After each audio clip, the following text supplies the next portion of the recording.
क्या आपने कभी गौर किया है कि जब हम किसी इंसान को कोई काम करने के लिए बार बार कहते हैं तो कई बार वो जानबूझकर वही काम नहीं करता। आप कहते हैं मेरी बात सुनो, वो और ज्यादा विरोध करता है। आप कहते हैं मुझे इग्नोर मत करो, वो और ज्यादा दूर चला जाता है। और आप सोचते रह जाते हैं कि आखिर ऐसा क्यों। इसके पीछे इंसानी दिमाग का एक दिलचस्प बिहेवियर काम करता है जिसे साइकोलॉजिकल रिएक्टेंस कहा जाता है। जब इंसान को लगता है कि उसकी आज़ादी या चॉइस उससे छीनी जा रही है तो उसका दिमाग नेचुरली रेजिस्टेंस करने लगता है। आज हम रिवर्स साइकोलॉजी के 5 ऐसे प्रिंसिपल समझेंगे जिन्हें आप दूसरों को मैनिपुलेट करने के लिए नहीं बल्कि लोगों के बिहेवियर को बेहतर समझने और खुद को इमोशनली मजबूत बनाने के लिए इस्तेमाल कर सकते हैं। इंसान के अंदर एक चीज बहुत पावरफुल होती है, उसका ईगो। जब कोई हमें सीधे आदेश देता है, ये अभी करो, ऐसा ही करना है, मेरी बात मानो, तो हमारे दिमाग में एक सवाल उठ सकता है, मैं क्यों मानूं? यही साइकोलॉजिकल रिएक्टेंस है। इसीलिए किसी को बार बार कंट्रोल करने की कोशिश करने के बजाय उसे अपनी बात रखने और सोचने की जगह देना ज्यादा इफेक्टिव हो सकता है। उदाहरण के लिए, अगर आपका कॉलीग किसी काम को लेकर अनश्योर है तो आप ये कहने के बजाय तुम्हें ये काम करना ही पड़ेगा कह सकते हैं, तुम्हें क्या लगता है इसे हम इस तरीके से कर सकते हैं? अब सामने वाला आदेश फॉलो नहीं कर रहा, वो डिस्कशन का हिस्सा बन रहा है। और यही फर्क है कंट्रोल और कम्युनिकेशन में। हम सभी को अपनी चॉइस पसंद है। अगर कोई कहे तुम्हें यही करना है तो नेचुरली रेजिस्टेंस आ सकता है।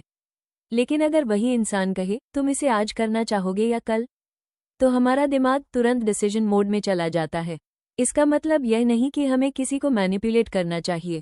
इसका मतलब है कि जहां संभव हो सामने वाले को जेन्युइन चॉइस दे। मान लीजिए आपको किसी से मीटिंग करनी है, आप कब फ्री हैं पूछने के बजाय आप कह सकते हैं हम बुधवार शाम मिल सकते हैं या गुरुवार दोपहर। आपके लिए कौन सा बेहतर रहेगा? इससे सामने वाले को कंट्रोल महसूस होता है और कॉन्वर्सेशन ज्यादा स्मूथली आगे बढ़ती है। लेकिन ध्यान रखें, झूठे विकल्प देकर किसी को फंसाना मैनिपुलेशन है, सच्चे विकल्प देना कम्युनिकेशन है। अब आता है एक बहुत पावरफुल प्रिंसिपल, स्ट्रैटेजिक विथड्रॉयल। इसका मतलब किसी को पनिश करने के लिए साइलेंट ट्रीटमेंट देना नहीं है। इसका मतलब है जहां आपकी वैल्यू नहीं हो रही वहां बार बार खुद को साबित करने की कोशिश मत करना।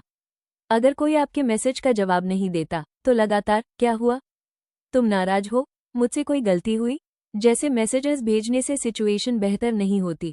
कभी कभी सबसे मैच्योर रिस्पॉन्स होता है थोड़ा पीछे हटना, अपनी अटेंशन वापस अपने काम पर लगाना, अपने गोल्स पर ध्यान देना, अपनी जिंदगी को किसी एक इंसान के रिस्पॉन्स पर डिपेंड न करना, क्योंकि आपकी वैल्यू किसी के रिप्लाई से तय नहीं होती।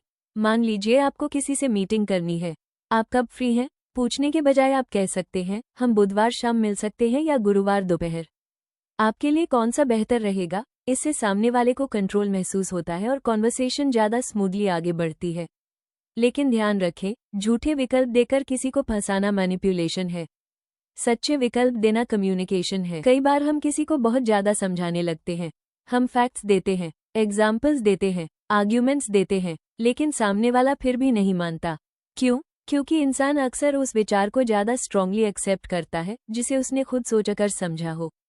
इसलिए अगली बार किसी को सलाह देने से पहले एक सवाल पूछकर देखिए, जैसे तुम्हें क्या लगता है अगर तुम इस तरीके को ट्राई करो तो सिचुएशन बेहतर हो सकती है, और फिर रुक जाइए, उसे सोचने का मौका दीजिए। क्योंकि अच्छी कम्युनिकेशन का मतलब हर सवाल का जवाब देना नहीं है, कभी कभी सही सवाल ही सामने वाले को सही जवाब तक पहुंचा देता है। अब बात करते हैं आखिरी प्रिंसिपल की। इसे हम फॉल्स वीकनेस कह सकते हैं, लेकिन इसका हेल्दी वर्जन क्या है? हर जगह अपनी इंटेलिजेंस साबित करने की जरूरत नहीं, हर आर्ग्यूमेंट जीतना जरूरी नहीं, हर इंसान को ये बताना जरूरी नहीं कि आप कितने केपेबल हैं। कभी कभी शांत रहना ज्यादा पावरफुल होता है। मान लीजिए कोई आपको किसी बात पर नीचा दिखाने की कोशिश कर रहा है, आप तुरंत लड़ने लगते हैं, तुम मुझे जानते ही नहीं, तुम्हें पता है मैंने क्या किया है, मैं तुमसे ज्यादा समझदार हूँ। इससे आपका कॉन्फिडेंस नहीं दिखता, बल्कि आपका ईगो दिखता है। इसके बजाय आप शांत रहकर कह सकते हैं, हो सकता है आपकी बात में कुछ सही हो, मुझे सोचने दीजिए। ये कमजोरी नहीं है, यह इमोशनल कंट्रोल है। जिस इंसान को हर समय खुद को प्रूव करने की जरूरत नहीं पड़ती, उसकी पर्सनैलिटी अपने आप मजबूत लगती है। तो रिवर्स साइकोलॉजी का असली लेसन क्या है? दूसरों के दिमाग को कंट्रोल करना नहीं, बल्कि इंसानी बिहेवियर को समझना। समझना कि लोग आदेश का विरोध क्यों करते हैं, समझना कि चॉइस क्यों जरूरी है, समझना कि कब बोलना है और कब पीछे हटना है।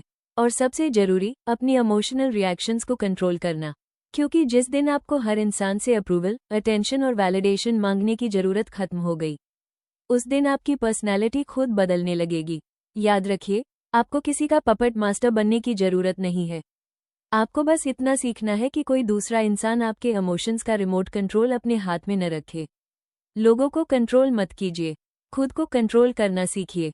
यही असली साइकोलॉजिकल पावर है।